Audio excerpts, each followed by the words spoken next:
다스? 그건 나한테 물어볼 건 아니지 않습니까? 제 말이 아니고요. 이명박 전 대통령의 말입니다. 애청자 여러분 안녕하십니까? 이명박 전 대통령 어젯밤 측근들과의 송년회를 가던 길에 기자들에게 이렇게 말을 한 겁니다.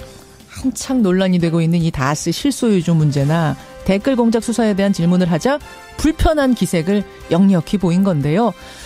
그러고 보니 어느새 연말입니다. 송년회 시즌까지 왔습니다. 다 못한 적폐 수사, 해를 넘겨서도 쭉 계속될 전망입니다. 그런가 하면 전국을 충격에 빠뜨린 신생아 4명의 동시 사망 사건. 이 중 3명의 혈액에서 균이 발견됐다는 것까지는 어제 전해졌는데요. 밤사이에 이 균의 이름이 나왔습니다. 시트로박터 푸른디균. 시트로박터 푸른디균. 도대체 어떤 균일까요? 이 균 때문에 사망한 건 맞을까요? 그 사망이 맞다면 도대체 어떻게 감염이 됐을까요? 궁금한 점이 너무도 많습니다. 잠시 후에 감염 전문가 직접 연결을 해보죠. 화요일 아침 김현정의 뉴스쇼 출발합니다.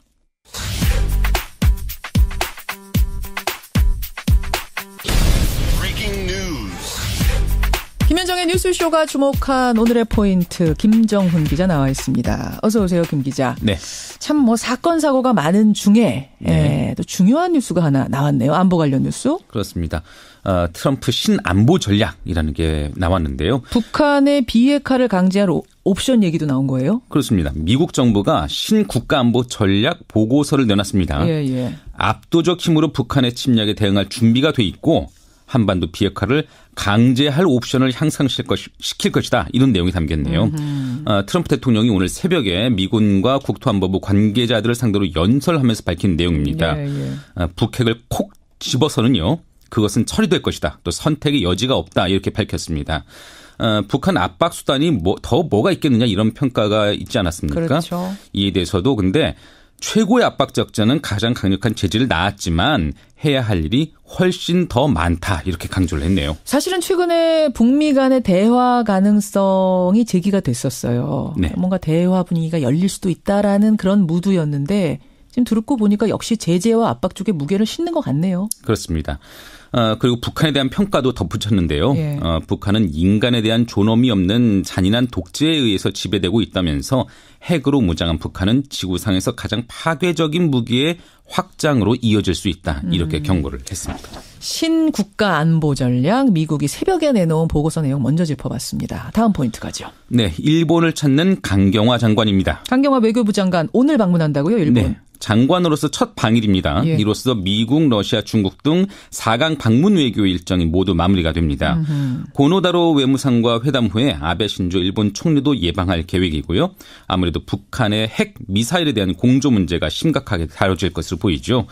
근데 그 외에도 숙제가 하나 더 있습니다. 뭡니까? 바로 위안부 문제입니다. 아하. 오는 28일이요. 박근혜 정부 때 맺었던 한일 위안부 합의 2주년이거든요. 벌써 2주년 됩니까? 네. 강 장관은 장관 직속으로 위안부 피해자 문제 합의 검토 TF까지 꾸려서 활동을 해왔는데 네. 그 논의 결과가 곧 발표되거든요. 그 논의 결과 발표를 앞두고 문재인 정부의 입장을 일본에 사전 설명하는 기회도 가질 것으로 보입니다. 그러니까 협조를 이끌어내면서도 또 위안부 협의 관련해서는 할 말은 해야 되는 상당히 무거운 숙제를 안고 강경화 장관이 떠나는 거네요. 네. 그래요. 다음 포인트 보죠.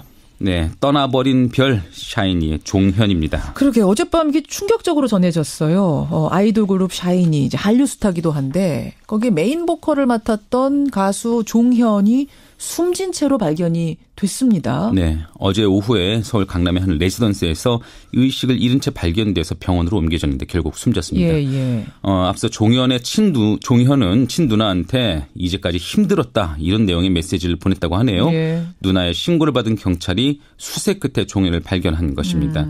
현장에 유서는 없었고요. 다만 난방용 물체가 타 있고 연기가 가득했던 점으로 밀어서는 스스로 목숨을 끊은 것으로 보입니다. 그렇죠. 종현은 2008년 5월에 SM 엔터테인먼트 소속의 아이돌 그룹 샤이니 멤버로 데뷔해서 이제 10년째 활동을 해왔거든요. 예. 또 작사와 작곡에도 모두 능했던 아이돌 가수라서 그 죽음에 팬들은 큰 충격에 빠진 상태입니다. 참 연말에 우울한 소식이 하나 더 들려오네요. 여기까지 포인트 뉴스. 김정훈 기자 수고하셨습니다. 네. 이대 목동병원에서 잇따라 사망한 신생아 4명에 대한 부검이 국립과학수사연구원 서울분소에서 진행 중입니다. 금일 부검 실시에서 유관 관찰 소견만으로는 사망 원인을 특정할 수 없었습니다. 현장에서 수거된 수액 및 주사기 세트, 기타 여러 가지들을 정밀 감정을 시행할 예정입니다. 신생아 중환자실에서 불과 81분 사이에 잇따라 숨진 4명의 신생아들. 대체 신생아실에서 무슨 일이 벌어졌던 걸까요? 국가수에서는 아직 사망 원인을 특정하기 어렵다. 어제 부검을 실시했는데 검사 결과가 아직 나오지 않았다. 육안으로는 확인이 어렵다. 이런 입장입니다만 질병관리본부에서 실마리가 나왔죠. 사망한 신생아 4명 중 3명의 혈액에서 시트로박터 푸른디균이라는 게 검출이 됐다는 겁니다. 이 혈액 검사는요, 아이들이 숨지기 전에 조금 이상한 증상을 보이자 병원 측에서 혈액 검사를 넣어놨던 게 이제 결과가 나온 겁니다. 예, 시트로박터 푸른디균. 도대체 이 균이 나왔다는 건 어떤 의미일까요? 한림대 강남성심병원 감염내과 이재갑 교수 연결을 해보겠습니다. 이재갑 교수님 안녕하세요. 네, 안녕하세요. 어제까지만 해도 그람 음성균이다 이렇게 넓게 지칭이 됐었는데 밤사이에 네. 균 이름이 특정이 된 거네요? 네, 그렇네요. 예. 보통 한 반나절에서 하루 정도 걸리면 균 이름이 나오긴 나오거든요. 그래요. 아마 그 결과가 나온 것 같습니다. 시트로박터 푸른디균 생소합니다. 이게 무슨 균입니까? 이제 대장균 속에 속하는 균이어서요. 그러니까 우리 보통 얘기는 대장균의 사촌쯤 된다고 생각하시면 될 것 같고요. 대장균의 사촌? 예, 그러니까 보통 대변 안에 이제 균이 발견될 수 있는 그런 아주 일반적인 세균이긴 합니다. 그래요. 그러면은 일반적인 우리 생활 주변에도 있는 균이란 얘기네요? 예, 그러니까 흙이라든지 물이나 이런 데도 오염을 잘 일으킬 수 있다고 돼 있어가지고요. 예, 환경 오염에 의한 그런 보고들도 있습니다. 근데 이 균으로 사망에 이를 수도 있는 거예요? 그 대변 안에 있는 균이 대변 안에 있으면 별 문제를 일으키진 않는데요. 예. 이게 뭐 요로 감염이나 뭐 복막염도 일으킬 수 있고 폐혈증을 일으키게 되면 상당히 위험한 균으로 이제 돌변하는 거거든요. 그래서 그래서 이제 폐혈증을 일으켰기 때문에 문제가 된 걸로 생각이 됩니다. 그러면은 우리 같은 이제 건강한 성인들이 이 균에 감염된다고 해서 바로 사망을 하진 않지만 이 아이들은 중환자실에 있었던 신생아기 때문에 치명적일 수 있다 이렇게 이해하면 됩니까? 그럴 수도 있고 사실 성인들도 요로 감염이나 이런 거에 걸리면 열도 나고 폐혈증도 동반이 되거든요. 이런 균에 의해서. 근데 이제 아이들이니까 훨씬 더 이제 경과가 빠르게 진행했다고 볼 수 있을 것 같습니다. 그렇군요. 저는 이 균이 검출된 곳에 주목을 해요. 무슨 말이냐면은 위도 아니고 장도 아니고 식도도 아니고 지금 혈액 검사를 했는데 혈액에서 이 시트로박터 푸른디균이라는 게 나왔다는 거거든요. 네. 교수님, 우리가 흔하게 생각하는 감염, 그러니까 입이나 코로 옮는 감염하고는 지금 다르다는 얘기 아니에요? 혈액에서 이 균이 나왔다는 건?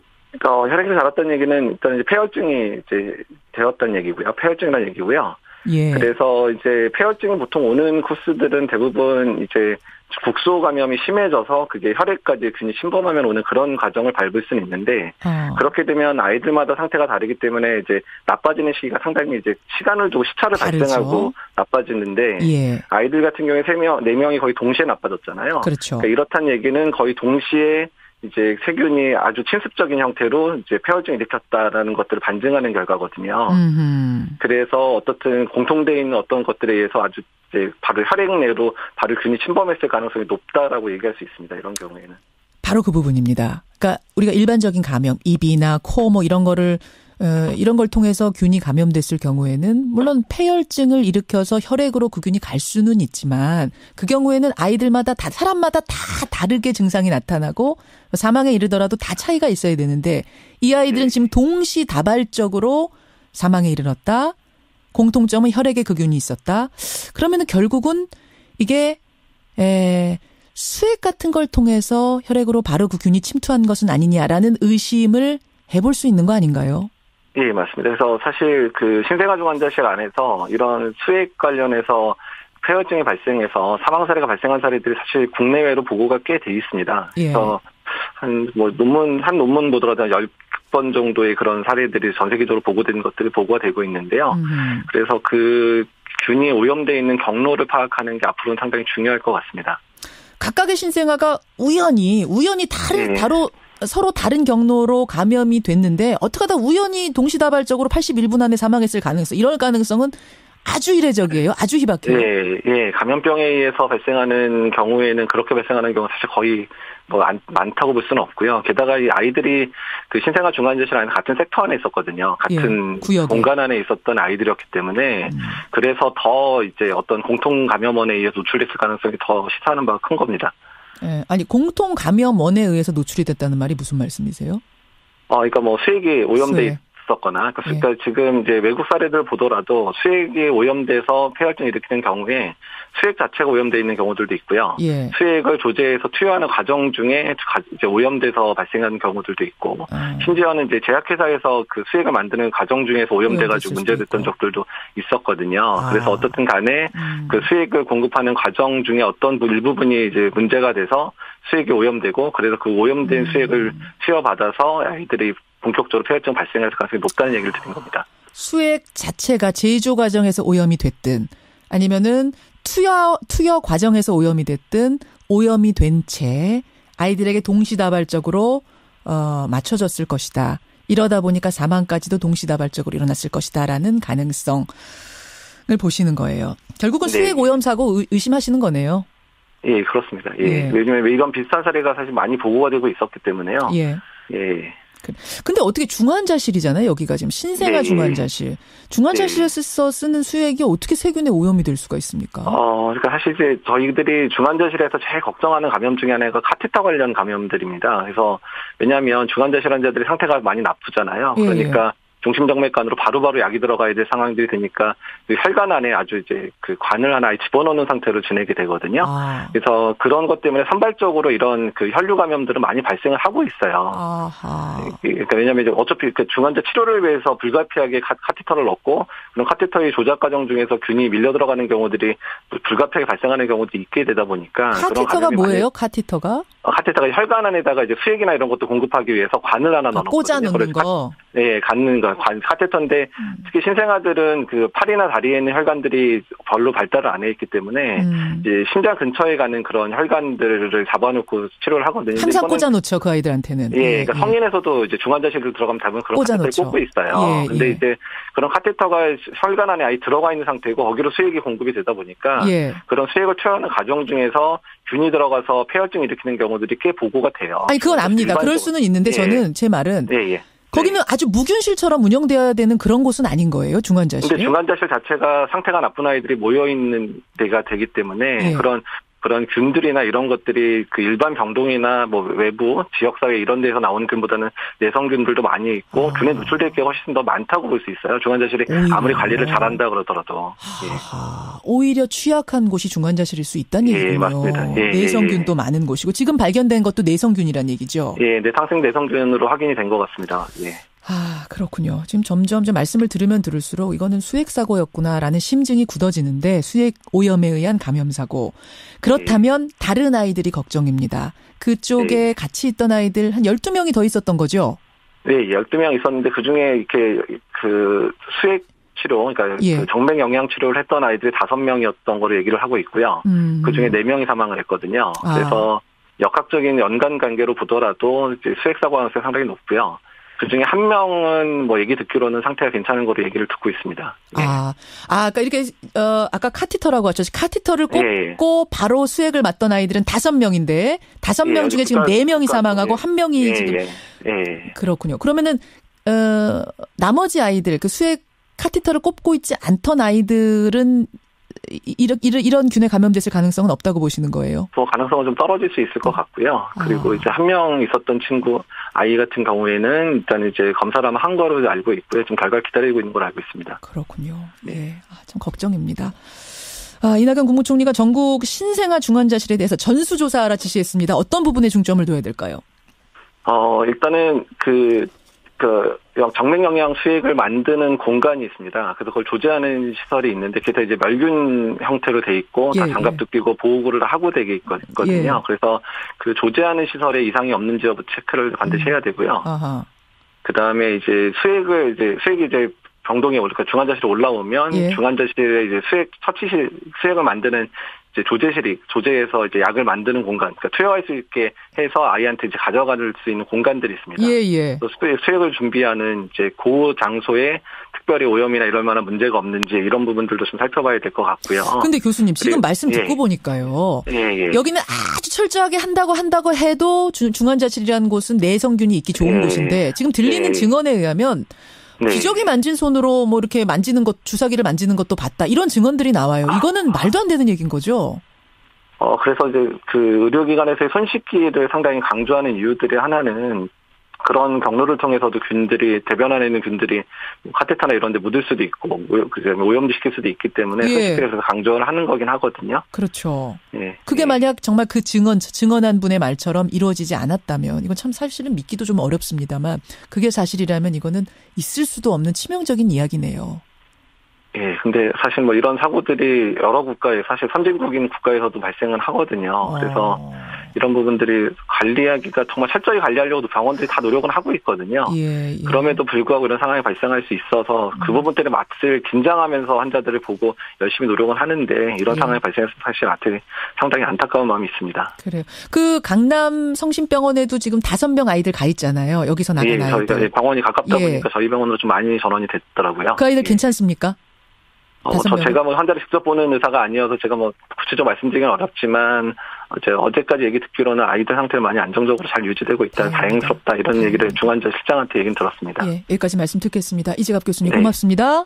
네. 강남 성심병원 감염내과의 이재갑 교수였습니다. 김성환의 행간 시사평론가 김성환 씨 나오셨습니다. 아유, 참. 네, 안녕하세요. 어서 오세요. 네. 아우, 사건가 너무 많아요. 오늘 우리 저희 2부에서는요. 전주의 준이 실종 사건 아시죠? 알고 있습니다. 이제 아예 공개 수사로 전환이 됐는데 그 이야기를 좀 다뤄보려고 하는데 또 그 사이에 샤이니 종현의 유서도 공개가 됐네요. 유서도. 그래요? 이 이야기는 제가 잠시 후에 좀 시간이 있을 때 유서도 말씀을 드리겠습니다. 행간 뭐 가지고 오셨어요? 지난 9일이었었죠. 임종석 대통령 비서실장이 대통령 특사 자격으로 중동을 깜짝 방문하는 일이 있었는데요. 있었습니다. 청와대는 당시에 아랍에미리트와 레바논 파병 장병을 격려하기 위한 목적이었다 이렇게 설명을 했는데 그렇죠. 하지만 이 논란이 끊이지가 않고 있습니다. 일부 언론과 야당은 말 못할 사정이 있는 것 아니냐 계속해서 지금 문제 제기를 하고 있는데요. 임종석 비서실장 중동 깜짝 방문 열흘이 지나도록 논란이 계속되는 이유를 한번 살펴봤습니다. 탈원정 정책에 대한 우려를 불식시키려고 간 거 아니냐 이런 보도가 이번엔 또 나왔어요. 네, 맞습니다. 이게 어제 한 신문이 의혹 제기를 하면서 이렇게 확 커져버렸는데요. 그 임종석 비서실장이 아랍에미리트를 방문했을 때 무함마드 왕세제를 예방을 했거든요. 근데 현지 언론에 보도된 장면을 보니까 그 자리에 원전 건설을 총괄하는 칼둔 원자력 이사회 의장이 배석해 있었다는 겁니다. 왕세자 만나러 갔는데 거기에 원전 총책임자가 있더라. 네, 그 바카라 원전이 우리가 이제 수출한 한국형 원자로 1호 이제 수출이었었거든요. 그렇죠. 근데 그 사람이 거기에 딱 배석해 있으니까 뭔가 좀 이상하다 이런 건데요. 한마디로 탈원전 기조에 대한 아랍에미리트의 불만을 달래기 위해 임 실장을 급파한 게 아니냐 이런 의혹을 제기한 겁니다. 그래요. 그러자 청와대가 원전 사업에 대한 언급은 전혀 없었다 이렇게 해명을 하면서 정정보도를 요청을 했거든요. 그런데 또 자유한국당 김성태 원내대표가 당시 자리에서 뭐 탈핵 문제 이제 언급하면서 국교 단절 얘기까지 나왔다 이렇게 주장을 했습니다. 원전 얘기하던 중에 국교 단절 얘기까지 나왔다라고 김성태 원내대표가. 네. 그러니까 야당이 국회 운영위원회를 소집해서 이거 진상규명해야 되겠다 이렇게 지금 얘기를 하고 있는 상황인데요. 이러면서 오히려 지금 논란이 커지고 있는 겁니다. 그러니까 지금 대통령 비서실장 임종석 실장이 중동 다녀온 지 열흘이 넘었는데 논란이 계속되고 있어요. 도대체 이 뉴스에 행간에 뭐가 있길래 계속 이렇게 논란이 끊이지 않는 건지 잡음이 있는 건지 들어가 봐야겠습니다. 첫 번째 행간은 청와대 설명이 오히려 궁금증을 키웠다입니다. 그게 무슨 말씀이세요? 이 열흘 전으로 한번 돌아가 볼까요? 임 실장 방문이 화제가 된 첫 번째 이유가 뭡니까? 14년 만에 대통령의 비서실장이 특사 자격으로 외국 간 거. 네. 그것도 비밀리에 출국한 지 하루 만에 공개를 했다. 출국 전에 공개한 것도 아니었고. 근데 그 파병 장병을 격려하러 방문을 했다 이렇게 청와대가 설명을 했는데 불과 한 달 전에 송영무 국방부 장관이 중동 지역 파병 부대를 다 둘러보고 왔어요. 격려 방문을 했거든요. 국방장관이. 뭔가 좀 이상하다. 왜 대통령 비서실장이 직접 갔을까 이런 얘기가 나왔는데요. 뭐 청와대가 임 실장이 중동 방문 중에 무함마드 왕세제 예방 사진을 또 공개를 했거든요. 네. 근데 임 비서실장과 왕세제가 악수하는 장면만 여기에는 나옵니다. 청와대가 공개한 사진을 보면. 예. 그런데 어제 새로운 사실이 이제 드러나기 시작했어요. 실제로는 칼둔 원자력 이사회 의장도 있었고 여기에 서동국 국정원 1차장까지 함께 있었다는 사실이 언론 취재를 통해서 드러난 겁니다. 국정원 차장도 따라갔더라. 네. 근데 서 차장은 이명박 정부 시절에 한국전력의 해외 자원개발 자문역으로 활동한 경력이 있다는 겁니다. 근데 왜 청와대는 애초에 사진 공개했을 때 그냥 다 같이 둘러앉아 있는 사진 공개했으면 됐을 텐데 왜 그러면은 왕세제 사진하고만 딱 그 두 명만 공개를 했느냐. 이게 다시 의혹이 이제 부풀려지는 문제예요. 그러니까 그 말씀은 김성환 씨는 그러니까 애초부터 그냥 비밀리에 가시지 말고 다 알리고 가고 공개할 게 있으면 다 명쾌하게 공개했으면 네, 안 생길 의혹이었다. 네. 그 말씀하시는 거예요. 또 하나 또 이상한 점이 있어요. 야당이 국회 운영위원회를 소집했거든요. 예. 근데 임 실장이 저 휴가라서 못 나갑니다. 이렇게 해버린 거예요. 그동안에 국회에서 나오라 그러면 계속 나갔거든요. 그러고 나니까 제가 이렇게 생각한다기보다는 언론이 보기에 청와대가 뭔가 숨기고 있는 것 아니냐. 야당이 보기에, 언론이 보기에. 그러다 보니까 의혹이 꼬리에 꼬리를 물고 늘어지는 현상이 나타난다는 거죠. 열흘째 논란이 이어지게 된 첫 번째 시발점은 거기였다라고 네. 지금 보시는 거예요. 그럼 두 번째는요? 두 번째 인간은 귀에 걸면 귀걸이, 코에 걸면 코걸이다입니다. 그건 또 왜예요? 그러니까 애초에 임 실장 방문을 두고 언론이 어떤 의혹을 제기했습니까? 대북 특사 자격으로 간 거 아니에요? 이게 첫 번째 의혹으로 제기됐던 거예요. 대북 비밀 접촉서를 제기했어요. 맞아요. 근데 그러다가 좀 시들해졌어요. 근데 어제부터 갑자기 방향을 틀어서 탈원전 무마용 방문이었던 거 아니냐 이런 의혹을 제기하고 있습니다. 아까 그 사진 나오면서부터. 네. 예. 거기 그 사진에 나오는 칼둔 원자력 이사회 의장. 이 배송 문제 때문에 더 오히려 의혹이 커진 건데요. 근데 칼둔 의장은 이 아랍에미리트의 행정청장이자 왕세제 비서실장입니다. 왕세자 비서실장이 왕세자 옆에 있는 게 그러니까 이상한 일이 아닌 거잖아요. 예. 아닌 건데 그걸 가지고 의혹 제기하면 지금 어쩌란 말입니까? 그러니까 서동국 국정원 1차장도 해외 사업을 총괄하고 있거든요. 그러니까 거기에 배석했다고 해서 또 그렇게 이상한 것도 아니에요. 그러니까 그 말은 귀에 걸면 귀걸이, 코에 걸면 코걸이식으로 지금 언론들이 의혹 제기하고 있다 이 말씀이신 거예요. 네. 그러니까 바카라 원전 문제와 관련해서 아랍에미리트에서 항의를 하고 반발을 했다고 하는 건데 이것도 우리 입장으로 보면 퍼주기 논란이 있었던 사업입니다. 그래요. 걱정은 할 수 있지만 항의하고 걱정은 또 백자 한 장 차일 수도 있거든요. 그러니까 그래요. 보는 관점에 따라 귀에 걸면 귀걸이가 될 수도 있다 이런 얘기입니다. 그래요. 바라카 원전. 마지막 행간 뭡니까? 마지막 세 번째 행간은 비서실장이 아니라 임종석이라서 문제다입니다. 그러니까 논란이 열흘씩이나 지속되는 이유 중에는 임종석 비서실장이기 때문일 수도 있다. 네, 저는 그렇게 생각합니다. 왜냐하면요, 내년 지방선거에서 서울시장의 가장 강력한 후보 중 한 명이기 때문입니다. 지금 자유한국당은 후보가 별로 없다고 얘기가 나오는데 민주당은 또 너무 후보가 많고 그중에서 가장 강력한 후보가 임종석 비서실장으로 꼽히고 있습니다. 근데 임종석 비서실장은 자기는 안 나가겠다라고 얘기를 했는데? 그건 광주시장 얘기였습니다. 전남지사 얘기였습니다. 서울시장 얘기는 가능성이 언급은 없었어요. 있다라고 보는 거예요? 예. 그래요. 그러니까 어떻게든 야당 입장에서 임 실장을 좀 흠집내리고 하라는 의도도 있지 않겠느냐 이런 추측도 해봅니다. 예, 열흘째 방문에 대한 논란이 지속되는 이유 오늘 세 가지 이유 짚어주셨어요. 어떻게 생각하십니까? 김성환 씨 수고하셨습니다. 네, 고맙습니다. 예, 정말 사건 사고가 많습니다. 이대 목동병원 사건도 중요하지만 지금 실종된 지 한 달이 된 주은이를 찾는 일도 시급합니다. 오늘 2부에서는요. 그 얘기 좀 깊이 들어가 보죠. 김현정의 뉴스쇼 2부 출발합니다. 사건 사고가 많다고 제가 말씀을 드렸죠. 어젯밤에는 한류그룹, 대표적인 아이돌 한류그룹 샤이니의 보컬 종현 씨가 숨진 채 발견이 됐습니다. 유서가 지금 아침에 발견이 돼서요. 많은 분들이 도대체 어떤 유서냐 궁금해하시는데요. 장문의 유서를 그 친구에게 맡겨놓고 세상을 떠났네요. 지금 제가 가지고 있습니다만 난 속에서부터 고장났다. 천천히 날 갉아먹던 우울이 결국 나를 집어삼켰고 나는 그걸 이길 수 없었다. 난 오롯이 혼자였다. 왜 이렇게까지 아픈지 신기한 노릇이다. 나보다 힘든 사람도 잘만 살던데 뭐 이런 내용들. 결국 깊은 우울증을 앓고 있었다는 걸 짐작해야 하는 이런 유서가 아침에 발견이 됐네요. 마지막은 웃지는 못하더라도 탓하며 보내지는 말아줘. 정말 고생했어. 안녕. 이러면서 팬들에게 남긴 유서로 보입니다. 예. 샤이니 종현의 이 사망 사건 오늘 아침에 참 많은 분들이 또 우리나라뿐만 아니라 이거 세계적인 스타였기 때문에 충격 속에서 큰 뉴스로 전해지고 있습니다.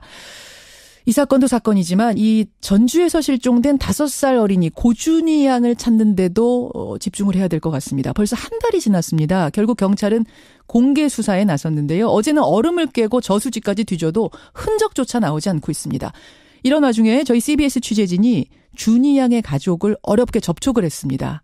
잠시 후에 직접 들어보시죠. 화요일의 코너 뉴스닥에서는요. 정치권 뉴스들 이번 주 뜨겁게 달궈지고 있는 뉴스들을 다뤄보려고 합니다. 지금 이름 보니까 뭐 안희정, 이재명, 류여해 이런 이름들이 상한가 하한가 포진이 돼 있네요. 예, 이준석 위원장, 허성무 소장 잠시 후에 만나죠. 2017년을 정리하는 인터뷰들 하나씩 준비하고 있는데요. 인터뷰 9가 궁금한 사람 오늘은 고민정 청와대 부대변인이 준비되어 있습니다. 예, 청와대 생활 8개월째 고민정 부대변인의 이야기 화제 인터뷰에서 함께하죠. 50원의 단문 100원의 장문 유료 문자 샵 1212 카톡 레인보우까지 열어놓고 출발합니다. 전주에서 실종된 5살 고준희 양을 찾습니다. 지난 15일부터 경찰이 공개 수사로 전환을 했죠. 새엄마 진술에 의하면 준희가 실종된 건 한 달 전, 그러니까 11월 18일이랍니다. 근데 아빠가 데려간 줄 알고 신고를 하지 않고 있다가 3주가 지나서야 경찰에 신고를 한 거죠. 뭐 뒤늦게 경찰이 수색을 지금 하고 있습니다만 아무런 흔적도 나오질 않습니다. 5살 아이가 도대체 어디로 사라진 걸까요? 전북 CBS 김민성 기자가 어렵게 준희 양의 가족들을 접촉해 볼 수 있었습니다. 자, 연결을 해보죠. 전북 CBS 김민성 기자 나와 있습니까? 예, CBS 김민성 기자입니다. 예, 어제까지의 수색 상황부터 좀 살펴봐야 될 것 같은데 진척이 있습니까? 예, 결론적으로 수색은 아직까지 제자리 걸음을 하고 있습니다. 예. 경찰은 준희 양이 실종된 주택 주변과 인근 야산을 뒤졌고 어제부터는 수중 촬영이 가능한 카메라까지 동원해서 아중저수지 물밑도 수색했습니다. 그렇죠. 저수지 표면에 5cm 정도 되는 두께의 얼음을 깨가면서 준희 양을 찾았지만 아직까지 특별한 성과는 없습니다.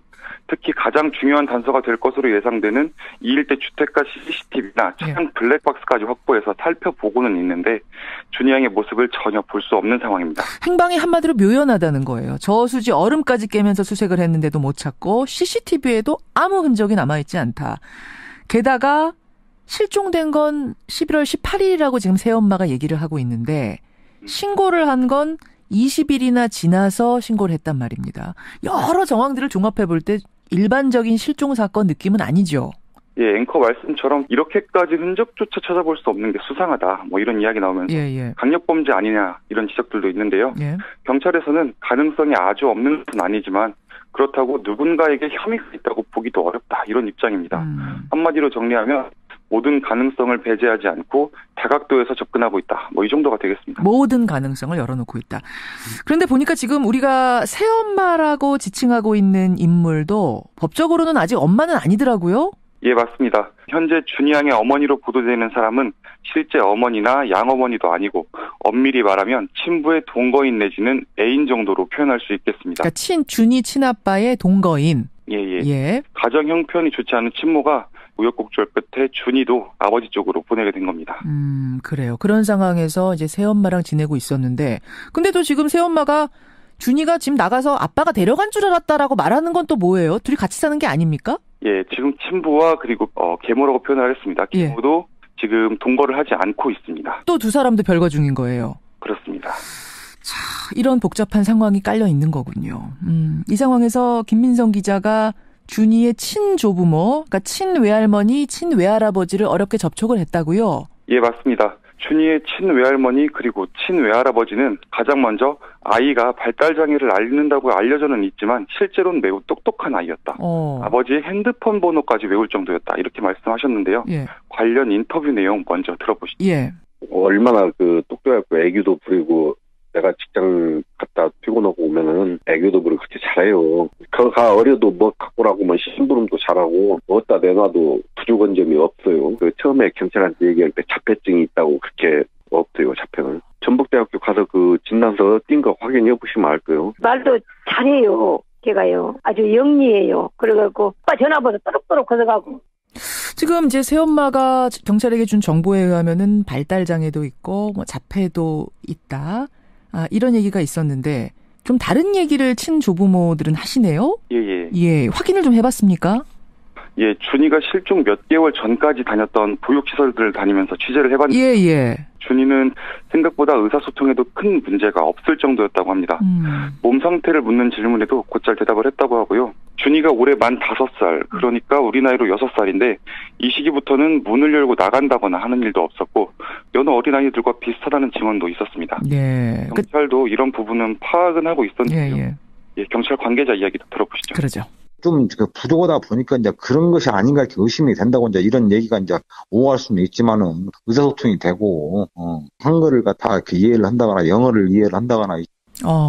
조금 이 부분에 있어서는 진술이 엇갈리고 있어요. 친부모 쪽에서는 친엄마 쪽에서는 이 아이가 한글을 읽고 영어도 말할 정도로 똑똑한 아이였는데 발달장애라니까 뭔가 미숙해서 길을 잃어버린 것 같이 얘기하는 건 말이 안 된다 이런 주장이고 새엄마 쪽에서는 발달장애와 자폐까지 앓고 있었다라고 경찰에 정보를 줬다는 겁니다.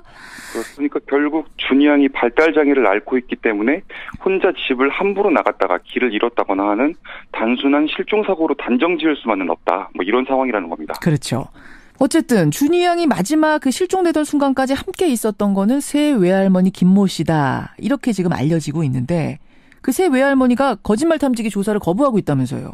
예, 새 외할머니는 심리적 불안감을 호소하면서 거짓말 탐지기 조사를 거부했다고 합니다. 예. 특히 4월 이후로는 계모 쪽에서 준이가 서울에서 치료를 받아야 한다 이런 얘기를 하면서 해당 보육시설을 그만 다니겠다 이렇게 알려왔다고 합니다. 예. 따라서 4월 중순부터 현재까지 준이의 행적을 아는 사람은 준이를 돌봤다는 양어머니, 그의 어머니인 새 외할머니, 그리고 친아버지 정도고 그 이후로는 전혀 밝혀진 바가 없는 상황입니다. 그렇죠. 그러면은 그 새엄마, 새 외할머니, 또 준이 친아빠 이쪽을 접촉 좀 시도해 보셨어요? 그저께 아침부터 새 외할머니 집 근처에 계속 나가고는 있는데요. 예. 집안에 인기척도 없고 형사들이 문을 두드려도 나와보는 사람 하나 없었고요.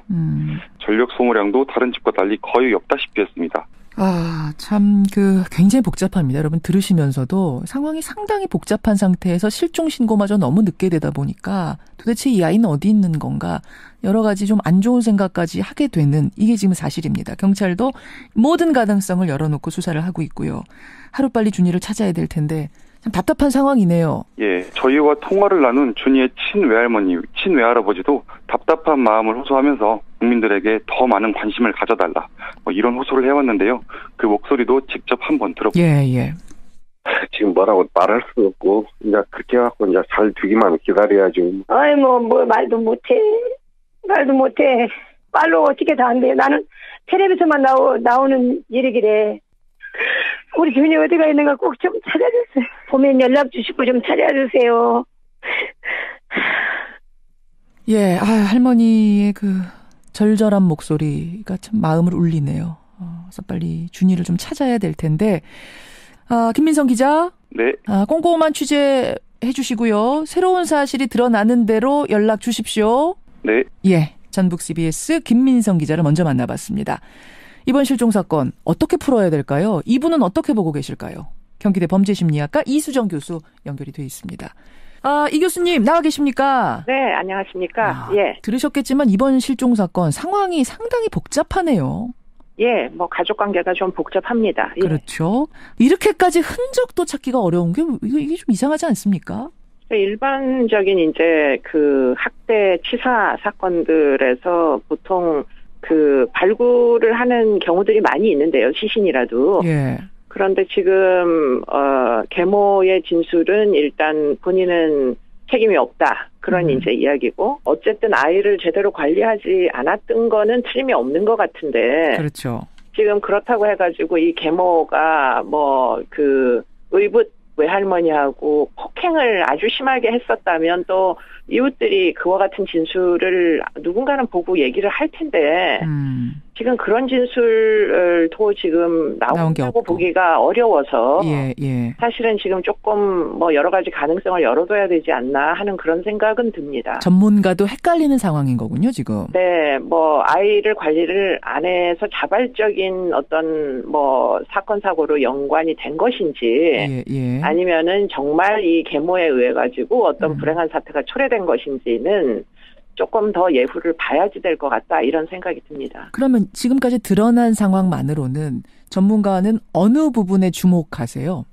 처음에는 이제 계모의 역할에 의심을 가질 수밖에 없었던 게 지금 4월 달에 자발적으로 이제 애를 뭐 그 학교를 중단하도록 하고 어린이집 네, 어린이집을 중단하도록 하고 의붓 외할머니한테 갖다 맡겼다 이런 진술이거든요. 그렇죠. 자기의 이제 친엄마, 자기의 엄마니까 아이로서는 새 외할머니가 되는 거죠. 네. 그런데 이제 그런 과정 중에 사실은 어떤 문제가 발생을 했다라고 많은 보기가 어려운 것 같아가지고 지금 그 이외에 추가적 진술이 지금 확인이 되고 있지 않고 있거든요. 그래서 지금 뭐 그 이후에 이제 아이가 뭐 없어진 상황에서 금세 신고를 했었으면 그래도 좀 의심을 덜 받을 텐데. 그렇죠. 문제는 3주가 이제 지체가 돼서 20일 후에 실종 신고를 했단 말이죠. 그 부분이 지금 결정적으로 상황을 꼬이게 만든 거 아닙니까? 실종 신고가 너무 늦었어요. 맞습니다. 실종이 되면 보통 한 24시간 이내에 어쨌든 찾기를 나서야 되는데. 그렇죠. 그런데 지금 그 실종이 되고 나서 거의 20일이 경과를 했으니 그 사이에 이제 뭐 제1 가능성은 고의적으로 실종 신고를 연기했다, 지연시켰다. 학대의 책임이 있기 때문에 그런 가능성이 있지만 두 번째 가능성은 워낙에 평상시에 방치를 하는 식으로 아이를 관리하다가 그러다가 집에 안 들어오다 보니 뭐 지금 이리저리 시간이 지연됐을 가능성 그게 이제 본인 당사자가 주장하는 거죠. 가능성도 지금 완전히 배제하기가 어려운 상황이라 가지고. 저 이해가 되네요. 그러니까 이거를 엄마가 뭔가를 그러니까 새엄마가 무슨 일을 저지르고선 일부러 실종 신고 늦게 한 거 아니야라는 가설들도 지금 돌아다니고 있습니다만 교수님 보시기에는 그게 아니라 애초에 이 아이는 이렇게 방치되듯이 키웠을 수도 있다. 집을 나가면 그냥 뭐 아빠한테 가려니 뭐 이렇게 생각하고 아빠는 엄마한테 갔으려니 뭐 이렇게 생각하면서 막 여기저기 방치되면서 키웠던 아이라면 실종 신고가 늦어졌을 수도 있다. 뭐 그럴 가능성도 없지 않아 보입니다. 지금 이제 외할머니가 주 관리자였거든요. 새 외할머니. 네. 그런데 그 친외할머니가 아니라 이 사람은 뭐 결국은 이제 의붓 외할머니이다 보니까 그렇죠. 외할머니가 어느 정도까지 이 아이의 양육에 책임을 질 것인지 사실 굉장히 좀 의문이 드는 측면이 있고요. 게다가 또 중요한 건 지금 법적으로는 새 외할머니도 아니에요. 지금 법적으로는 이 새엄마하고 준이가 아무 관계가 아닌 거거든요. 아무 관계가 아닌 사람한테 갖다 맡긴 거잖아요. 맞아요. 그러니까 결국에는 아이의 출입을 얼만큼 관리를 했을지 사실 좀 의문이고요. 그리고는 이제 문제는 이 아이의 이제 어떤 그 관리의 책임이 계모에게 있었노라고 본인은 인지하는 것 같아요, 계모가. 그래서 사실은 자폐 진단을 받지 않은 아이를 실종 신고를 할 때 자폐 증상이 있다고 이제 그래서 없어졌을 수 있다 이렇게 이제 신고를 했다는 거거든요. 그렇죠. 그렇기 때문에 그런 부분에서는 이 계모도 이제 자기가 돌봐야 된다는 사실관계에 대해서는 인지하고 있었다 이렇게 볼 수밖에 없는 여지가 있고요. 그런데 이 어린아이의 특성을 보면 뭐 친부의 핸드폰 번호를 알 정도로 애가 나름의 영특함이 있다 이렇게 이제 또 진술들이 나오고 있거든요. 그러니까 친엄마 쪽에서는 그렇게 얘기합니다. 네. 그러다 보니까 얘가 무슨 장애가 있어가지고 뭐 길을 잃었다거나 이렇게 보기는 좀 어려운 경향이 있고 그렇죠. 만약에 그렇게 의사소통이 되는 아이 같았으면 또 영특한 아이들이 학대의 상황에 뭐 놓이기보다는 그렇지 않을 가능성이 더 높거든요. 그러니까 지금은 다양한 가능성이 여전히 존재한다. 지금 무조건 이 엄마에게 자백을 받기 위한 노력을 하는데 시간을 투자하는 것보다 좀 다른 가능성. 예컨대 아이가 낮 시간대에 집에서 혼자 뭐 나와서 어떤 제3자에 의해 가지고 이제 실종됐을 가능성 이런 것도 완전히 배제하기는 지금 어려운 상황으로 보여요. 그러네요. 예. 그러니까 실종 신고를 빨리 하지 않고 뭐 어떤 의미에서든 방치를 한 것에 대해서는 분명히 이 새엄마 측의 잘못이 있지만 그렇다고 해서 바로 새엄마가 뭐 용의자 아니냐 이렇게 몰기에는 지금 상황이 복잡하다. 그 외에 모든 가능성 열어놓고 찾아야 된다 이 말씀이세요. 네, 그렇습니다. 예. 아무쪼록 준이가 지금 뭐 시간은 상당히 한 달이 지났습니다만 기적처럼 무사히 발견되기를 간절히 바라면서 이수정 교수님 함께 지켜보겠습니다. 네, 감사합니다. 예, 고맙습니다. 네. 예, 전주에서 실종된 고준희 양. 지금 경찰은 사진과 인상착의를 모두 공개하고 공개 수사에 나섰습니다. 5살이고요. 110cm 키에 짧은 파마 머리, 계란형 얼굴하고 있습니다. 쌍꺼풀은 없고 사시가 있었다고 합니다. 함께 찾아야겠습니다. 경기대 범죄심리학과 이수정 교수까지 만나봤습니다. 미국엔 나스닥, 우리나라엔 코스닥이 있다면 뉴스쇼에는 뉴스닥이 있습니다. 뉴스쇼 증권시장 뉴스닥, 오늘도 세미래정책연구소 허성모 소장, 바른정당 이준석 노원병 당협위원장 두 분과 함께합니다. 어서 오십시오. 예, 안녕하세요. 안녕하세요. 뭐 신생아 연쇄 사망 사건도 그렇고 조금 전에 준이 실종 사건도 그렇고 좀 무거운 사건이 많아요. 오늘 제가 소개해드린 거. 그렇죠. 하지만 크리스마스도 코앞이고 우리가 좀 이럴 때는 힘을 내서 두 분이 분위기를 좀 바꿔주셔야겠어요. 그런데 뭐 정치하는 사람에게 연말이라는 거는 네. 강행군의 연속이기 때문에 두 분도 힘 안 나십니까? 그럼 우리 인사라도 좀 해요. 네. 메리 크리스마스. 메리 크리스마스. 어색한. 굉장히 어색하네요. 그나저나 어제 말이죠. 이명박 전 대통령도 송년회 했대요. 그 얘기 들으셨어요? 예, 이제 보도를 통해서 봤습니다. 보셨어요? 송년회 가는 길에 기자들이 달라붙어서 다스 누구 겁니까? 이제 물어봤대요. 그랬더니 이명박 전 대통령이 그걸 왜 나한테 물어봐?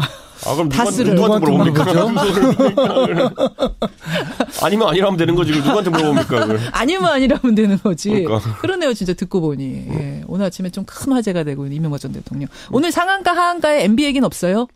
네, MB 얘기 없는 거. 네, 없습니다. MB 얘기가 낄 자리가 없을 정도로 오늘 상한가, 하한가에 아주 뜨거운 인물들이 올랐다고 제가 들었습니다. 예. 하한가부터 가보죠. 허성무 소장님. 예, 유여해 당협위원장 이번에 낙마했죠. 예. 예. 자유한국당 최고위원을 꼽았습니다. 류여해 최고위원 나올 수밖에 없습니다. 하한가 이준석 위원장님. 저는 이번에 민주당을 꼽았습니다. 민주당을? 외견상으로는 문제 없어 보이지만은 저는 이제 정권을 뒷받침하는 여당으로서 역할 다 했냐 한번 물어보고 싶습니다. 오케이, 네. 알겠습니다. 그럼 류여해 최고위원 얘기부터 좀 가보죠. 류여해 최고위원을 비롯해서 지금 자유한국당의 당협위원장 60여 명이 주말에 물갈이가 된 거예요. 그렇습니다. 예. 뭐 굉장한 폭인데요. 이 정도면 이제 정말로 뭐 바꾸겠다 하는 이런 의지가 좀 들어있다고 봅니다. 근데 그 속에 유해의 최고위원이 포함이 됐어요. 서초갑이거든요. 그렇죠. 근데 이분은 뭐 당협위원장 된 지가 얼마 되지도 않았어요. 사실은. 당에 들어온 지도 얼마 안 됐고. 예. 그렇기 때문에 이제 어떤 평가 기준에 의해서 물러나게 됐는지는 모르지만 본인이 지금 굉장히 반발하고 있어요. 뭐 토사구평, 후한무치, 배은망덕, 배신. 네. 그다음에 마초의 여성 폄하, 그렇죠. 뭐 쓸 수 있는 모든 단어를 총동원해 가지고 홍준표 대표를 공격하고 있거든요. 맞습니다. 그리고 뭐 이렇게 밀려나자마자 뭐 열 몇 차례 뭐 SNS에 끊임없이 올리면서 공격을 하고 있는데 울면서 기자회견. 예, 기자회견도 뭐 나중에는 울음을 터뜨리고 또 뭐 언론에도 많이 기자회견도 많이 맞습니다. 하고 언론 접촉도 많이 하고 있는데 결국 이렇게 뭐 어마어마한 뭐랄까 투쟁력. 근데 사실은 이게 투쟁력이기도 하지만 한편으로 보면 통제불능 또는 자충우돌일 수 있거든요. 아마 이런 성향 때문에 당협위원장에서 탈락시킨 것이 아닌가. 물론 뭐 정량적 평가에 의해서 했지 정성적 평가는 없었다. 이렇게 주장은 하지만 제가 볼 때는 그런 느낌이 들고요. 특히 이제 홍준표 대표 입장에서는 보면은 처음에는 자기하고 아주 가까운 듯 그리고 전당대회 때는 뭐 런닝메이트처럼 했지 않습니까? 맞아요. 그리고 최고위원이 되고 나니까 오히려 이제 친박에 가까운 제스처를 계속 취했고 그게 뭐 도대체 뭘 하자는 건지 이렇게 파악이 잘 안 되는 사람일 수 있죠. 진짜 내 사람 맞아?라고 의심을 한 거예요. 그런 거 대표가. 있죠. 그래서 이게 이제 통제불능의 럭비공 같아 이런 생각을 할 수가 있는데 이제 제가 볼 때 제일 큰 거는 지금 공격하는 것도 보면요. 홍준표 대표의 부당함을 이렇게 공격을 하면서 낙마시키려고 하는 건지 아니면 자신을 구제받으려고 하는 건지 도대체 뭔지 뭐 마구잡이 분풀인지 도대체 파악을 할 수 없는 뭐 자신에 대한 울분을 토론하고 있는 거거든요. 그런 의미에서 하한가 줄 예, 그래서 이게 정치인이라는 것은 뭔가 행동을 하나 할 때 뚜렷한 목적의식이 있어야 되고 그 속에는 정치 철학이 녹아 있어야 되는데 그런 건 잘 보이지 않는다. 그렇기 때문에 약간의 동정은 가면서도 이건 좀 아니지 않느냐 그런 느낌에서 제가 한가로 그렇게 잡았습니다. 저는 근데 이걸 보면요. 제가 이제 새누리당 시절에 이제 서초, 강남 이런 쪽 공천을 보면요. 서초구는 굉장히 특이한 게 뭐냐면은 결국에는 유권자들이 강남구랑 좀 다르게 강남구 같은 경우는 굉장히 자산이 많고 이런 분들이 또 많은 반면에 서초구는 또 자녀 교육에도 관심이 많고 전문직이 많은 그런 지역구예요. 그러니까 농담이 아니라 진짜 그 지역구에 있는 그 당시에 했던 의원 한 분이 얘기하는 게 뭐냐면은 우리 당원 중에 120명이 의사야라고 얘기한 적이 있어요. 네. 그러니까 이런 지역구거든요. 그리고 실제로 대선 때도 보면은 서초구 잠원동 같은 경우에 잠원동 같은 경우에 유승민 후보 지지율 10%를 넘길 때도 있었어요. 그러니까 이 정도로 보수 중에서도 약간 이제 강남에서 궤가 다른 곳인데 합리적 보수, 중도 보수 이런 그러다 보니까 많아요. 지난 경선 때 우리가 생각해봐도 이혜훈 의원이나 아니면 조윤선 장관 같은 경우에 둘이 붙었잖아요. 사실 굉장히 고학력에다가 근데 여성 중에서도 독보적인 정치인들 아닙니까? 이런 분들이 공천될 수밖에 없는 그런 지역구인 거거든요. 거기에 지금 류여의 당협위원장이 있었던 거죠. 물론 류여의 최고위원도 뭐 그런 자질이 없다고는 할 수 없겠지만은 그래도 우리에게 대중적인 이미지로 각인된 건 뭐냐면은 결국 뭐 이게 뭐 들고 이렇게 맨발로 뛰어다니고 이런 이미지 아니겠습니까? 그렇죠. 그러다 보니까 물론 정치적으로 해석할 수도 있지만은 화학적으로 봤을 때 류여의 최고위원과 서초 갑이 결합되기 힘들다. 맞는가라는 판단했을 거다. 그러니까 저는 그런 부분이 있어가지고 류여의 최고위원이 이번에 좀 이런 표현이 뭐냐면 원래 고기를 먹을 때 씹을 수 있는 만큼만 잘라 먹어야 되는 거거든요. 예, 그런데 이게 지금 서초 갑이라는 지역구, 물론 지역구 랭킹으로 보면 굉장히 자유한국당 또는 보수 세력이 우위에 있는 지역구 맞지만은 이걸 선뜻 받은 것 자체가 내 생각에는 정치를 하는 사람 입장에서 굉장히 잘못된 선택이었다? 위험한 수였다. 왜냐하면 여기 이런 데 제가 말하는 게 뭐냐면은 보통 말하는 게 비례 위에 서초 강남입니다.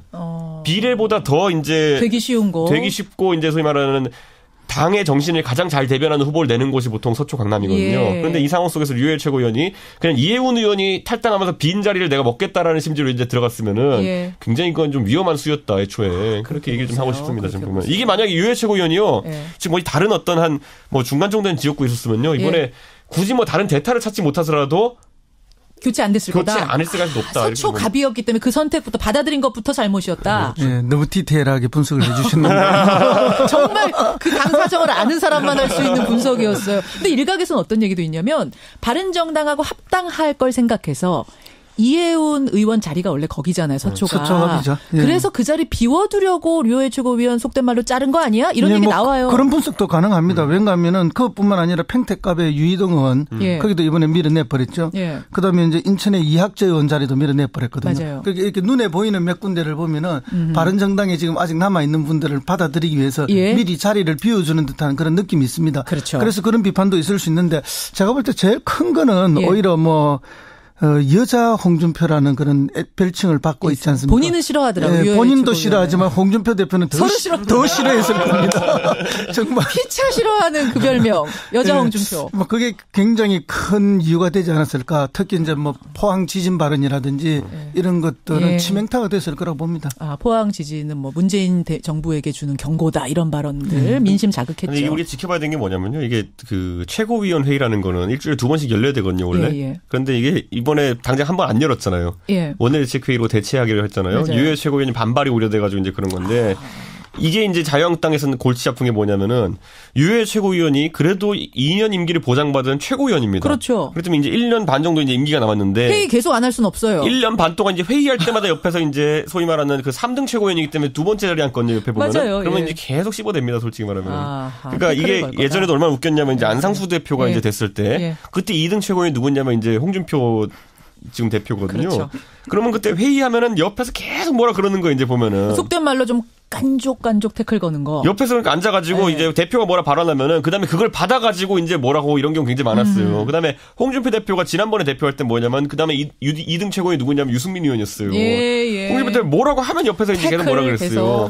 그게 의미하는 게 뭐냐면은 결국에는 과거에 그래서 그 당시에 이제 그 한나라당 그 최고위원회가 비판받았던 게 뭐냐면은 왜 대표하는 말이랑 2등 최고 하는 말이랑 다르냐. 봉숭아학당 소리 들었거든요. 맞아요. 그러니까 이제 또 그러면 봉숭아학당 될 수 있다. 이제는 이거는 그냥 그냥 정견이 달라서 문제가 아니라 예. 아까 지난번에 소개했지만은 유효 최고위원의 워딩에 따르면 배은망덕, 배신 이런 거 아니겠습니까? 정치적 이제 복수감이 있는 사람이 이제 하는 옆에서 한 발언이라는 거는 이건 최고위원회 열면은 무조건 이제 기자들의 관심은 유효 최고위원에 쏠립니다. 그건. 알겠습니다. 저는 이제 유효의 최고위원도 유효의 최고위원이지만 네. 도대체 홍준표 대표의 이번 물갈이가 의미하는 건 뭔가 앞으로 뭘 구상하고 있는 건가 이것도 궁금하거든요. 허 소장님. 그렇습니다. 이제 가깝게는 지방선거가 6개월 남아있기 예. 때문에 결국은 지방선거 때 자기 사람들을 많이 공천할 수밖에 없죠. 그 자리에다. 네, 공천하려면 이제 지역위원장 또 공천에 큰 영향을 미치는 지역위원장들을 자기 사람으로 또 물갈이 해놓아야 되는 거죠. 결국 홍준표 대표는 자기 스스로 자기를 독고다이라고 했잖아요. 예. 그만큼 자기 세력이 취약한 사람이에요. 나 독립군이다. 네, 그리고 자기 개인기로 지금까지 버텨왔는데 그 개인기가 얼마나 허망하다는 걸 잘 아는 거죠. 이제 심는 네, 거군요. 세력을 구축해야 된다. 욕 먹더라도 네, 나는 이제 조직 만들겠다. 그렇죠. 정치는 세력으로 하는 것이기 때문에 그걸 빼지르게 느꼈을 거라 봅니다. 예. 그래서 이제 다음에 대통령이 되기 위해서라면 지금부터 예. 구석구석에 철저하게 세력 구축을 하겠다. 금요일 날 홍준표 대표 대법원 선고가 있습니다. 이번 금요일 며칠 안 남았어요. 그렇죠. 이거 네. 결과는 그냥 무죄로 나는 겁니까? 아무래도 뭐 2심 판결이 그대로 네. 인정되지 않을까 하는 게 지금 다수의 추측인데요. 지금 정가의 소문은 그냥 그대로 무죄될 거다. 이걸 이제 대법원에서 뒤집어 엎으려면 뭐 법리 적용이 잘못됐다. 네. 결정적인 뭔가 있어야 되는데 네. 현재까지는 아직 그런 게 없죠. 그럼 이게 친홍당이 돼버리면 바른정당 합당할 수 있어요?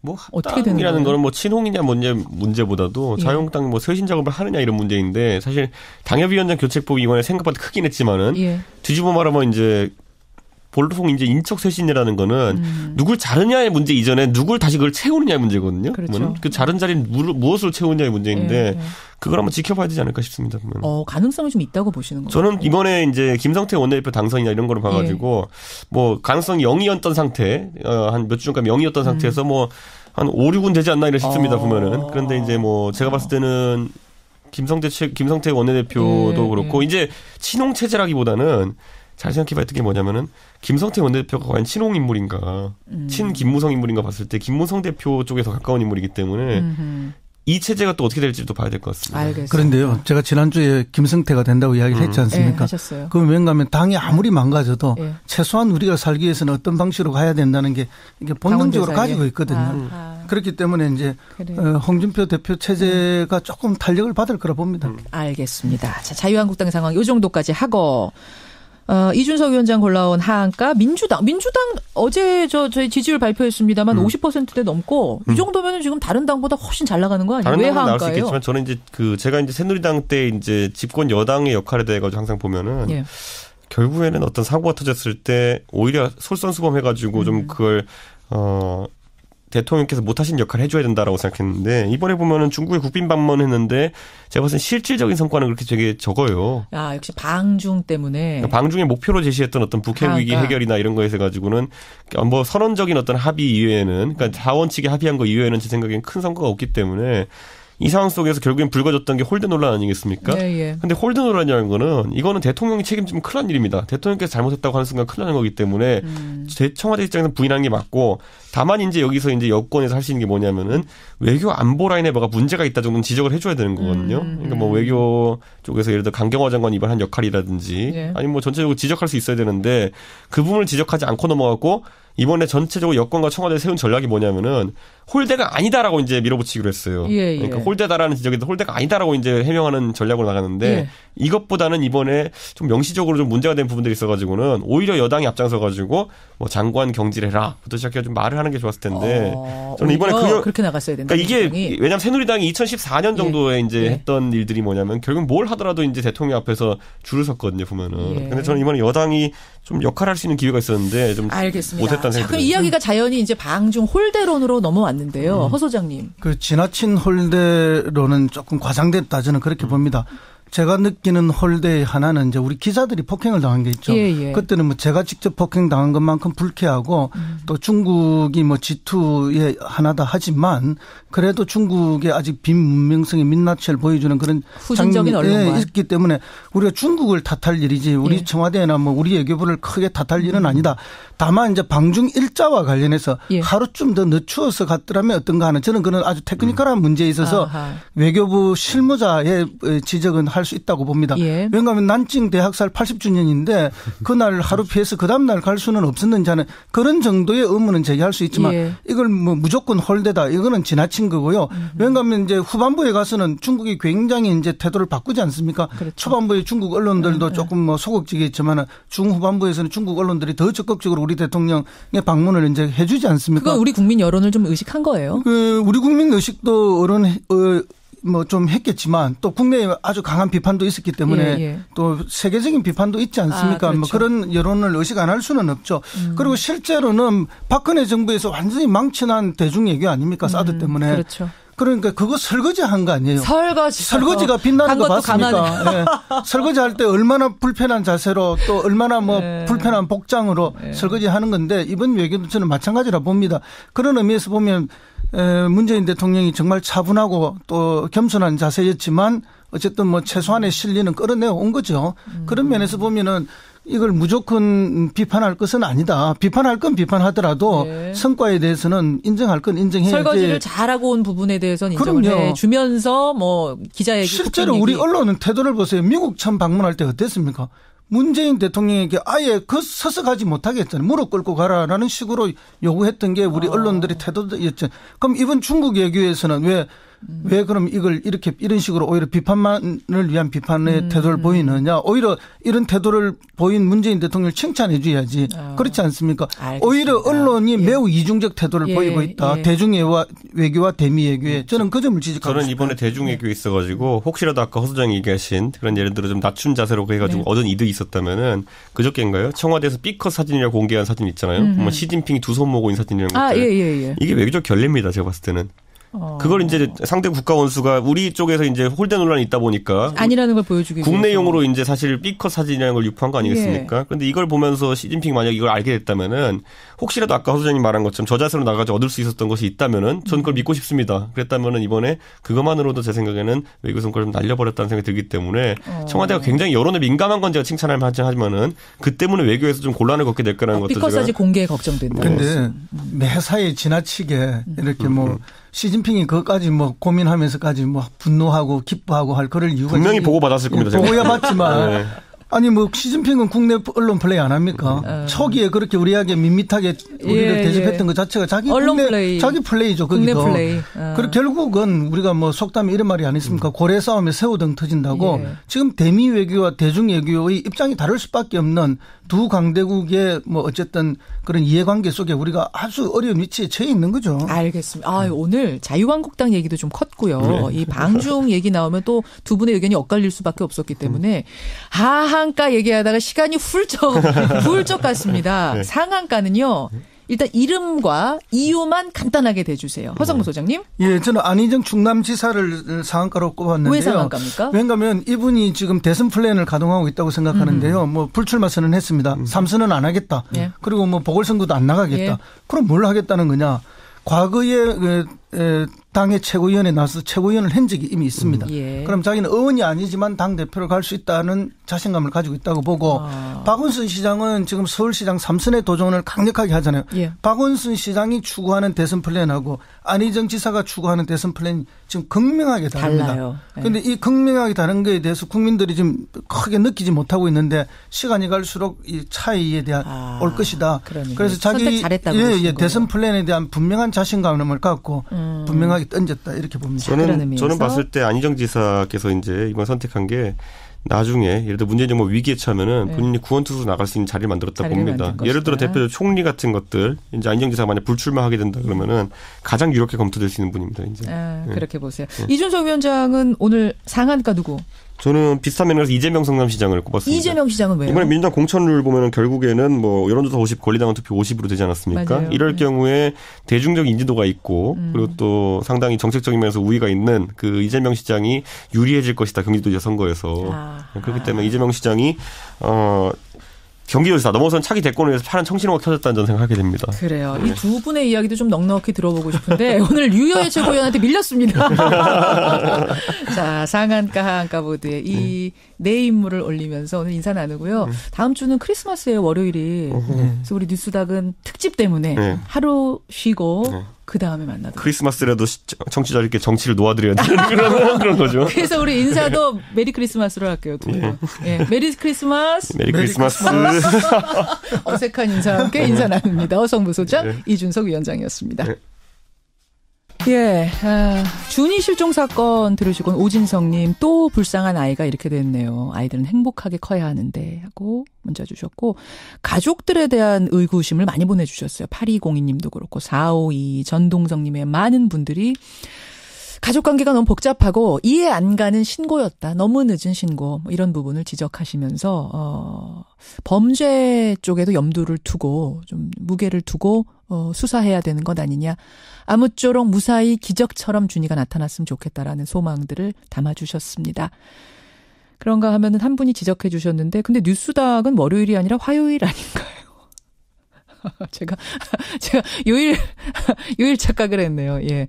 크리스마스는 월요일이고요. 뉴스닥은 화요일이니까 이 두 분은 만나고 이택수 대표를 못 만나겠군요. 이택수 대표를. 어제 이택수 대표하고 인사를 했어야 되는데. 아유, 여러분들 예리하십니다. 고맙습니다.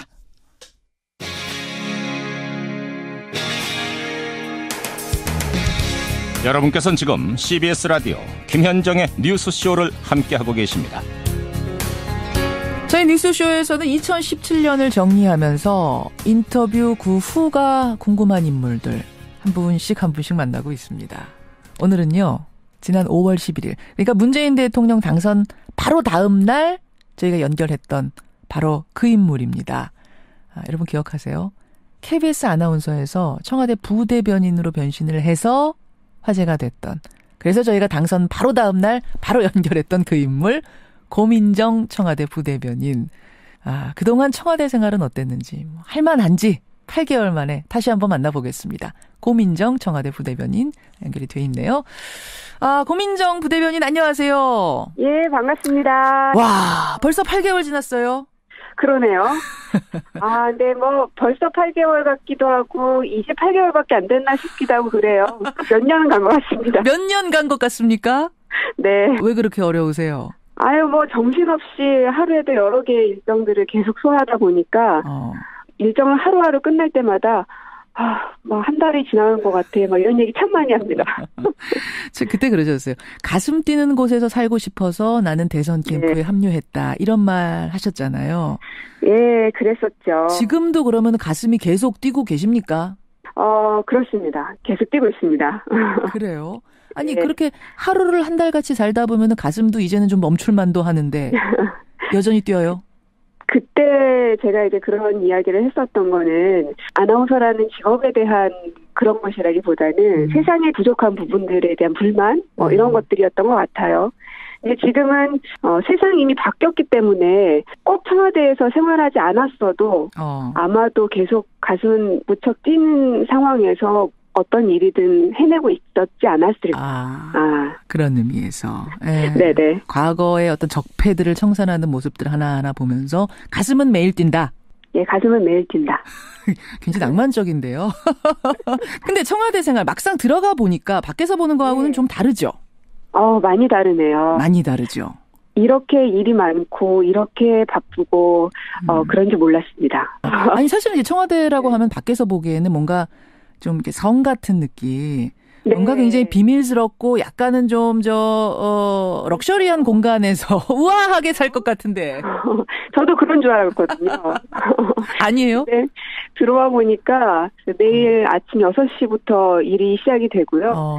새벽 6시부터 업무가 시작이 된다고요? 예. 보통 한 8시가 되면은 아침 식사를 먹으러 식당에 가는데 그때 사람들이 굉장히 많더라고요. 그걸 보면서 나보다 더 새벽에 나오는 사람들도 이미 많이 있구나. 예, 그리고 밤 늦게까지 일하시는 분들도 많으시고요. 그럼 일단 청와대 사람들도 매일 출퇴근을 하는 거죠? 당연하죠. 월화수목금은 당연하고 일요일에도 늘 회의가 있기 때문에 일요일도 기본적으로 나오고 토요일 하루만 공식적으로 이제 쉬는 건데 일정이 있으면 그것도 나와야 돼요. 나오고. 이야기가 나온 김에 조금 더 궁금한 것들. 식사는 어디서 하세요? 지하에 식당이 하나 있어서 구내식당? 예, 아마 여러분들도 보셨을 텐데 대통령께서 직접 식판 들고 가셔서 식사하셨던 공간 기억하실 거예요. 기억해요. 거기에서 매일 먹습니다. 그러면은 반찬 같은 거는 좀 KBS 구내식당보단 잘 나옵니까? 비슷한 것 같기도 하고. 그래도 청와대인데 조금 더 반찬 낫지 않아요? 그냥 뭐 별반 다르지 않더라고요. 그냥 뭐 김치 나오고 뭐 나물 몇 가지 나오고 비슷해요. 그렇습니다. 뭐 한 3종류 정도 반찬이 있고 국 하나 있고 밥 있고 그거죠. 대신에 늘 샐러드가 있더라고요. 샐러드. 저걸로 좀 이 비타민 섭취하라고 놔두나 보다. 다들 피로할 테니까 비타민 좀 섭취하십시오. 이러는 분. 예. 고민정 부대변인 만나고 있습니다. 대변인, 부대변인 총 몇 명이에요? 한 명씩이죠. 대변인, 박수현 대변인 계시고. 딱 한 명씩입니까? 네. 그럼 두 분의 업무는 어떻게 나눕니까? 일단 대변인 같은 경우는 여러분들이 생각하시는 그러한 업무, 대통령을 대신해서 말하는 그런 업무들을 쭉 하고 계시고요. 예. 저는 부대변인이어서 정의 자리를 대신하는 거죠. 뭐 회의나 일정이나 이런 거를 대변인이 소화하지 못하실 때 이제 제가 대신 하기도 하고 그리고 또 요즘에 많이 보셨겠지만 11시 50분 청와대입니다라고 페이스북 라이브로 청와대의 정책이나 소식들 전하는 이런 것들도 하고 있고. 그렇죠. 월요일, 금요일 매일 오전 11시 50분. 한 10분, 20분 하시더라고요. 대통령. 보셨나요? 저도 봤습니다. 뭐 매일 챙겨보지는 못하지만 이제 가끔 보는데 보면은 대통령 일정 소개하고 청와대 뒷얘기들 또 삐컷 사진들도 미공개 사진들도 거기서 공개하고 그러시죠. 네, 그렇습니다. 청와대라는 마크를 달고 하는 방송이어서 상당히 부담스러울 것 같아요. 그렇죠. 그래서 이게 뭐 저 혼자서 결정해서 뭐 원고까지 다 마무리하는 건 아니고요. 이 안에서 이제 저희 국민소통수석실에서 만들고 있는 것이기 때문에 어떤 의제를 발표를 할지 우리가 내세우고 싶었던 정책이 있었는데 빠진 것은 없는지 이런 것들을 꼼꼼히 체크를 서로 해가면서 최종적으로 원고가 나옵니다. 그래요. 고민정 부대변인. 네. 우리가 TV에서 뉴스 속에서 보는 그 대통령 말고 가까이에서 보는 문재인 대통령. 물론 대통령 되기 전하고도 좀 차이가 있을 것 같고 어떠세요? 전과 후가 글쎄요. 저는 똑같은 것 같아요. 똑같아요. 크게 달라진 부분이 없어서 그것이 오히려 놀랍습니다. 왜냐하면 최고의 자리이기 때문에 조금은 권위적인 사람으로 변할 수도 있고. 그럴 수 있죠. 밑에 있는 직원들이나 혹은 시민들을 만났을 때 좀 거리감을 두는 것들이 생길 수도 있잖아요. 그런 것들이 하나도 안 보이시더라고요. 그래서 참 대단하다는 생각이 많이 들고 초심을 잃지 않고 유지한다는 게 참 대단한 일인데 저걸 할 수도 있는 거구나 라는 걸 그분 보면서 참 많이 느껴요. 김정숙 여사는 어떠세요? 근데 굉장히 쾌활하시고요. 그렇죠. 분위기를 압도하는 매력이 있으세요. 뭐 국빈을 초대하거나 혹은 국빈의 자격으로 이제 다른 나라를 갔을 때에도 늘 정상 부인들, 영부인들을 만나시잖아요. 그러면 그분들의 마음을 단번에 사로잡으시더라고요. 김정숙 여사가 만든 곶감은 드셔보셨어요? 딱 하나 먹어봤어요. 드셔보셨어요? 딱 하나씩. 너무 조금밖에 없으니까 하나 이상은 먹지 말라면서 하나씩 먹었습니다. 맛이 어땠어요? 굉장히 달고 맛있더라고요. 고민정 부대변인. 근데 유명 아나운서로 여느 직장인들에 비해서는 자유로운 생활을 하다가 방송 생활을 하다가 청와대 공직자로 사는 게 좀 답답할 수도 있는데 후회는 한 번도 안 하셨습니까? 아직은 후회는 없네요. 아니 하루를 한 달같이 산다고 아까 그러셨는데도 괜찮으세요? 몸은 되게 힘들어요. 몸은 되게 힘들지만 그래도 내 선택에 있어서 후회스러운 것은 없는 것 같습니다. 근데 집에 계시는 분들도 가족들도 다 그렇게 생각하실지 모르겠어요.